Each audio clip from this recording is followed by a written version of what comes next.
Here we go. 49ers, Minnesota Vikings. I'm just doing that because I think it looks cool. 6-point favorite, 7 points in some spots. It depends on where you're looking today.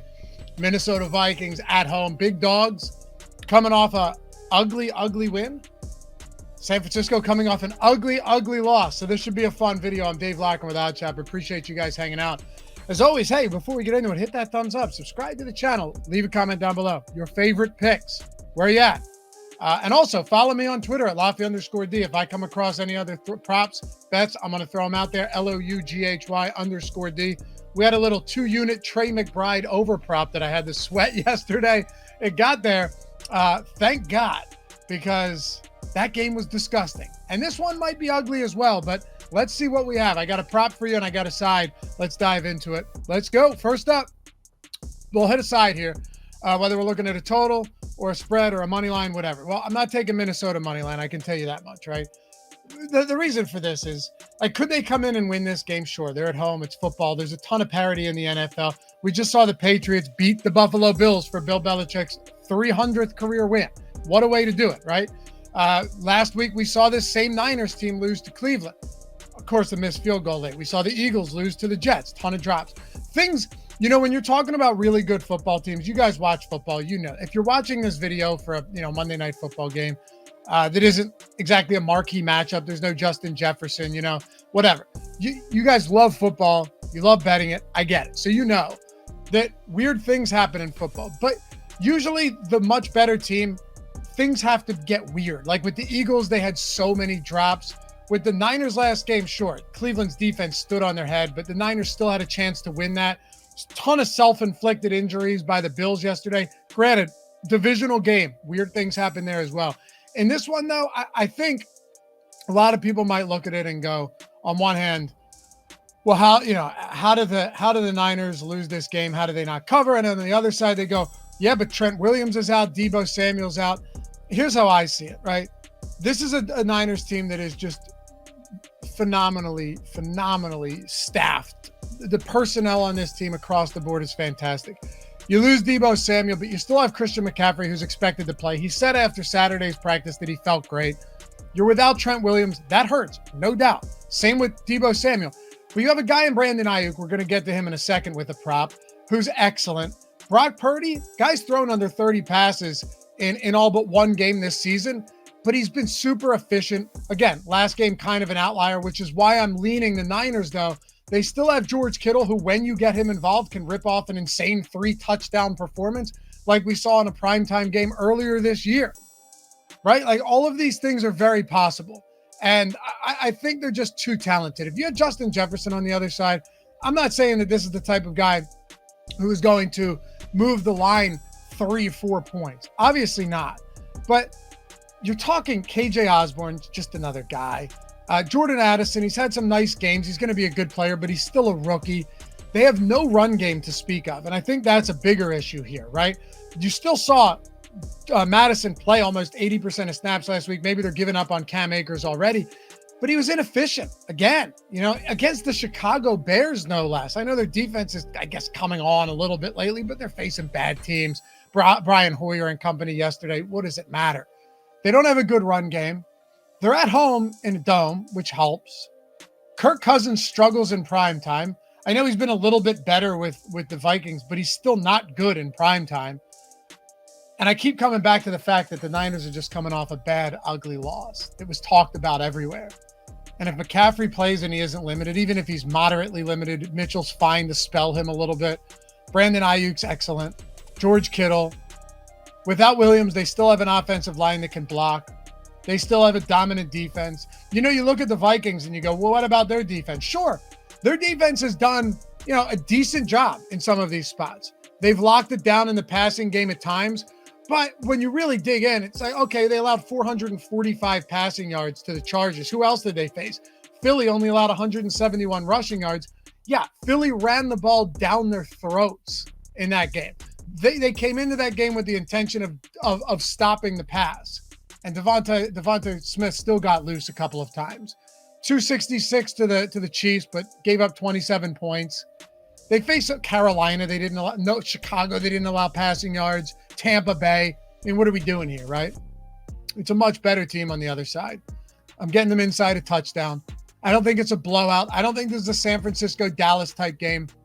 But I think that if you're taking a side here, for me, despite the injuries, it's going to be San Francisco, especially when you don't have a difference maker in Justin Jefferson. Especially when you don't have a difference maker in Justin Jefferson, but you also don't have a playmaker in the run game, and you don't have any semblance of a run game to speak of, and your defense can be exploited against good offenses. So give me the 49ers, still -6 on DraftKings here. Again, guys, I can't stress enough. I say it every time. Fade my picks if you want. Doesn't hurt my feelings. I get it. Been doing this long enough. Fade my picks all you want.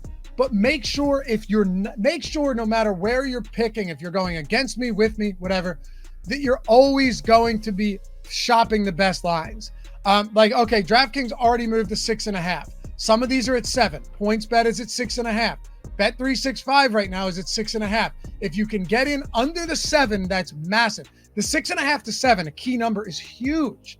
If they win by a touchdown, including the extra point, and you have them at 6.5, you win. If you get them at 7, you push, and the bet is voided.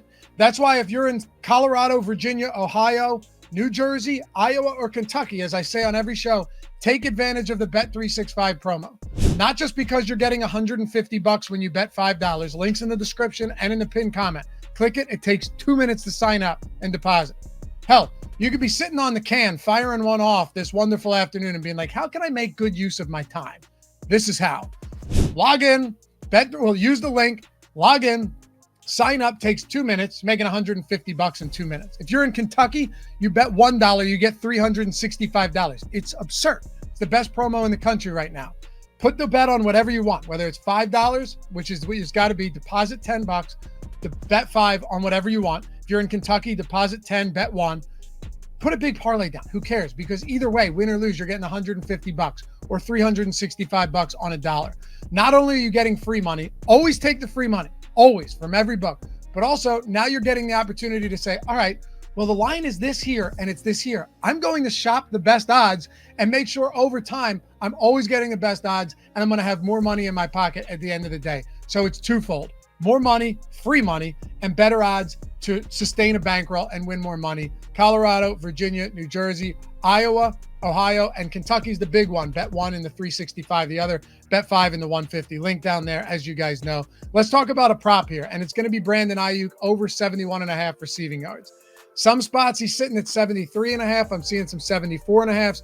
The reason I like Brandon Ayuk at 71.5 is because, number one, he's excellent. Number two, when you look at Brandon Ayuk without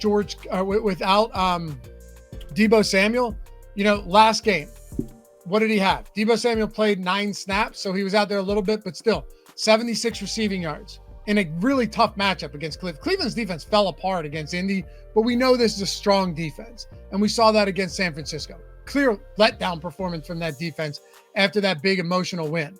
Shout out to them for still getting that win against Indy, though. That was a fun game. Last year, you had 81 yards without Deebo, 101 yards without Deebo, 81 yards again without Deebo. Only one game of the last 5 where Deebo's either been absent early on or completely inactive. 1 of 5 has Brandon Ayuk gone under this number. I believe this Minnesota pass defense can definitely be exploited. And with that in mind, give me over 71.5 receiving yards without Deebo Samuel. As much as I love George Kittle, he has been infrequently targeted, right? Trying like 3-4 targets a game. Now he can turn 3 targets into 3 touchdowns. But Brandon Ayuk is probably the guy they lean on here. You get a little bit to Ray McCloud, Kittle, who's good, but like I said, not a ton of targets. Whoever, Christian McCaffrey in the passing game, sure. But Brandon Ayuk could be the guy you lean on against a vulnerable pass defense inside of a dome. Give me over 71.5 there. And I'll throw you one more bet, guys, before we go. This is just one that I found over on OddsShopper, over on our positive EV tools. It's a market-based approach. So we're taking the market and using it against itself. You find the source of truth. You find where the true odds should be. And then you look for other books, which is why I'm saying always shop books, and try and find the ones that you like the most. This is ridiculous. I mean, it's a ridiculous one, but I'm throwing it out there because if it hits, we're going to be swimming in it. Brandon Powell, anytime touchdown score. Now, if you're betting this, you're sprinkling a very tiny amount. plus 600 on FanDuel. By the time you watch this, it might move. Plus 600 on FanDuel to score. Just to give you an idea, it's plus 425 on DraftKings.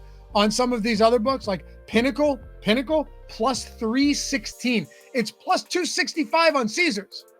You bet 100 on Caesars to win 265. You bet 100 on FanDuel to win 600. It's absurd. It's a low probability play, obviously.